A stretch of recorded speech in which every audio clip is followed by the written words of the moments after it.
kajian ilmiah, tes DNA goblok, tes DNA itu hukumnya haram. Apa benar bahwa tes DNA itu haram? Sopo sih ngomong? Alhamdulillah, dengan dukungan teman-teman channel ini masih bisa bertahan sampai sekarang, maka saya ucapkan terima kasih yang sebesar-besarnya. Semoga Allah Subhanahu wa taala membalas dengan rezeki yang lebih besar lagi. Semoga menjadi pahala jariah bagi siapapun yang ingin mendukung dakwah kami di sosial media agar terus bertahan berkembang lebih besar. Silakan scan kris yang ada di layar. Assalamualaikum warahmatullahi wabarakatuh. Mungkin di antara kalian sudah mengenal ya dengan orang ini. Kalau di sosial media dikenal dengan sebutan panggilan Kang Alman gitu ya. Konten-kontennya seputar kehidupan di Arab Saudi, karena memang beliau ini tinggalnya di Arab Saudi walaupun asli orang Indonesia gitu ya. Kali ini Kang Alman membahas tentang masalah nasab ya, nasab yang kaitannya dengan nasab Rasulullah Shallallahu Alaihi Wasallam. Jadi katanya Kang Alman, di Arab Saudi itu tidak sembarangan orang berani ngaku sebagai cucu Nabi Muhammad Shallallahu Alaihi Wasallam, karena di sana peraturannya ketat, salah satunya tes DNA ya. Tapi kalau misalnya ada orang yang terbukti sebagai cucu Nabi di Arab Saudi, kehidupannya akan dijamin oleh kerajaan Arab Saudi, akan dicukupkan, tidak ada yang boleh cucu Nabi di Arab Saudi itu menderita, tidak punya kehidupan yang layak lah gitu. Jadi kita lihat dulu videonya nih Kang Alman ya. Mau tau nggak, sekarang ini banyak pertanyaan dari para followers, pertanyaannya seperti ini. Kang Alman, di Madinah ada yang ngaku cucu Rasul nggak? Oke, saya jawab ya. Semenjak saya pindah ke Madinah ya, sekarang ini saya ada di Madinah, tepatnya di Ambariyah. Di Ambariyah ini ada rumah peninggalan cicit Nabi Muhammad SAW yang bernama Fatimah binti Husain. Nah, rumah ini umurnya sudah lebih dari 1400 tahun yang lalu. Dan saya riset sendiri, dan saya ini tinggal di Arab Saudi sudah 22 tahun. Mekah, Madinah, bolak-balik di Jeddah. Itu nggak ada yang ngaku cucu Rasul ya. Dan peraturannya memang ketat. Cucu Rasul, keluarga Rasul, intinya keluarga Rasul itu benar-benar dilindungi ya. Kalau misalkan ada yang ngaku cucu Rasul, tes DNA, kalau benar-benar hidupnya harus punya kehidupan yang layak. Dengar tes DNA kan, harus tes DNA di sana. Dari segala aspek kehidupannya. Dan di Madinah ini, saya sampai riset sendiri di sekitar rumah peninggalan cicit Nabi Muhammad SAW yang bernama Fatimah binti Husain ini. Saya sampai nanya ke pribumi asli Madinah, karena memang kita belusukan di sini, vibes-nya tenang ya. Di Madinah itu semua tempat, jadi orang tuh welcome. Saya nanya ke sana kemari, bahkan di Madinah, di Mekah ya, bukan hanya di Madinah. Tuh, itu nggak ada. Terus akhirnya saya nanya ke pribumi sini, di sini tuh nggak cucu Rasul tuh nggak ada yang speak up ya, keluarga Rasul itu. Oh, jadi di sana keluarga Rasulullah nggak ngaku-ngaku ya, nggak speak up gitu ya. Kalau di Indonesia kan sampai teriak-teriak, di dalam tubuh kami mengalir darah Rasulullah gitu kan. Jadi di sini nggak sembarangan tes DNA, benar cucu Rasul, dikondisikan segala aspek kehidupannya ya. Jadi nggak sembarangan. Nah, saya di Al-Ambariyah, di depan rumah cicit Nabi Muhammad SAW. Buat teman-teman yang nonton video ini, mudah-mudahan Allah mudahkan segalanya. Allah panggil untuk datang ke dua tanah suci Mekah dan Madinah untuk menjalankan ibadah haji dan umrah. Amin ya rabbal alamin. Selamat nonton, barakallah. Kalau di Indonesia, orang yang ngaku cucu Nabi justru speak up, teriak-teriak, di dalam tubuh kami mengalir darah Rasulullah. Di tubuh Anda mengalir darah Rasulullah, ya. Di dalam tubuh saya mengalir darah Rasulullah. Kenapa? Iri. Selain itu juga speak up menunjukkan segala macam kurofatnya ya. Rantai emas turun dari langit, mi'raj 70 kali dalam satu malam gitu ya. Sampai mengaku bahwa seluruh tubuhnya ini barokah. Sampai tai giginya itu ya, jigongnya itu barokah, dijual 1 juta gitu ya. Ada orang yang mau beli loh, tai gigi dijual 1 juta. Sebelum jualan dilakukan, ia teriak-teriak menghina pejabat lalu menangis. Dan lihatlah setelah ia keluarkan triknya itu. Beliau tadi melelang surban 10 juta, kemudian cincin beliau diawali dengan nilai 10 juta, siwak yang beliau pakai diawali dengan nilai 1 juta.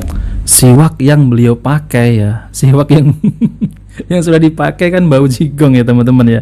Ini dilelang ya teman-teman ya, 1 juta. Mereka benar-benar mengglorifikasi bahwa mereka adalah cucu Nabi dengan segala macam kurofatnya yang konyol banget itu kan, rantai emas turun dari langit dan lain-lainnya. Tetapi ketika rakyat Indonesia menuntut mereka untuk pembuktian tes DNA, malah berfatwa bahwa tes DNA itu haram. Karena tidak berani tes DNA, Habib ini mengatakan jika tes DNA itu haram.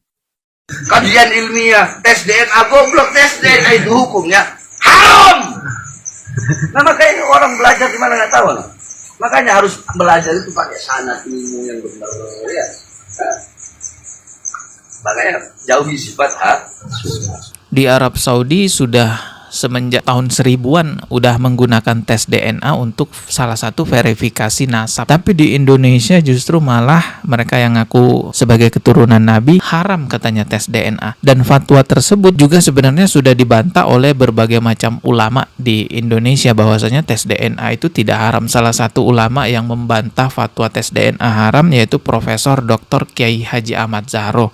Beliau merupakan salah satu ulama aswaja ya. Coba kita lihat nih video Kiai Haji Ahmad Zahro.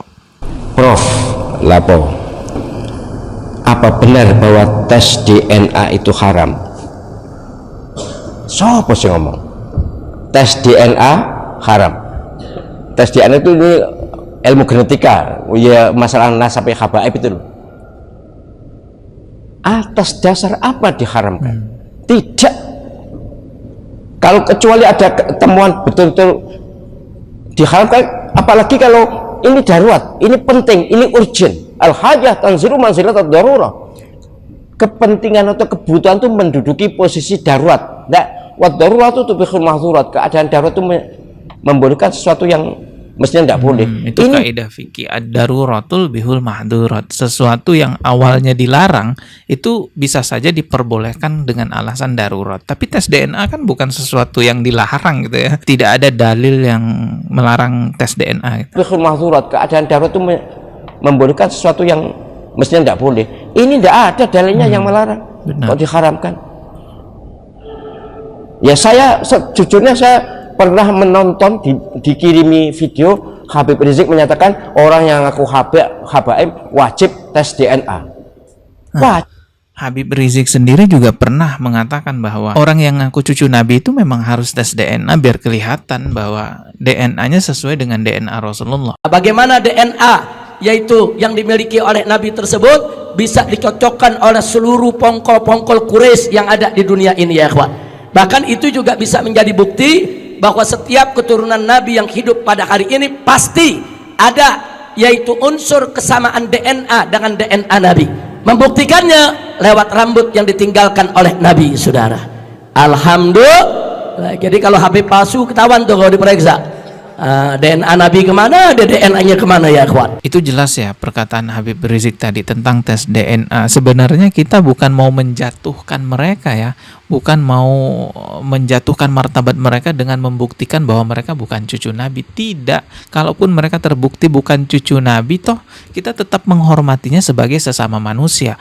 Apalagi kalau mereka adalah ulama yang sesuai dengan Al-Quran dan hadis, tidak membawa kurofat kepada masyarakat. Kita hormati sebagai ulama. Yang jadi masalah adalah di masyarakat dari kalangan mereka banyak yang ngaku cucu Nabi tapi menipu umat dengan bercerita kurofat, dengan barokah-barokah yang mereka jual. Bayangin roti bekas gigitan aja laku loh dijual karena ngaku sebagai cucu Nabi. Berapa? 150. Berapa? 300. 500. Beb makan lagi beb. Ada juga kejadian seorang muhibbin itu rela memberikan istrinya kepada seseorang yang dianggapnya cucu Nabi. Kan parah bener ya.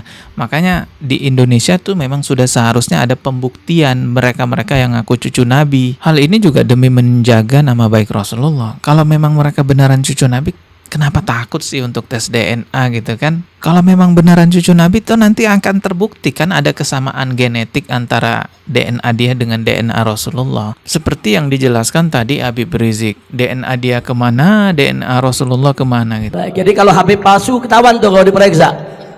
DNA Nabi kemana, DNA-nya kemana ya ikhwan? Kalau gitu ya Habib Rizik duluan yang tes DNA, izin ya. Mukibin jangan marah. Kita ketemu lagi di video berikutnya. Subscribe. Wassalamualaikum warahmatullahi wabarakatuh.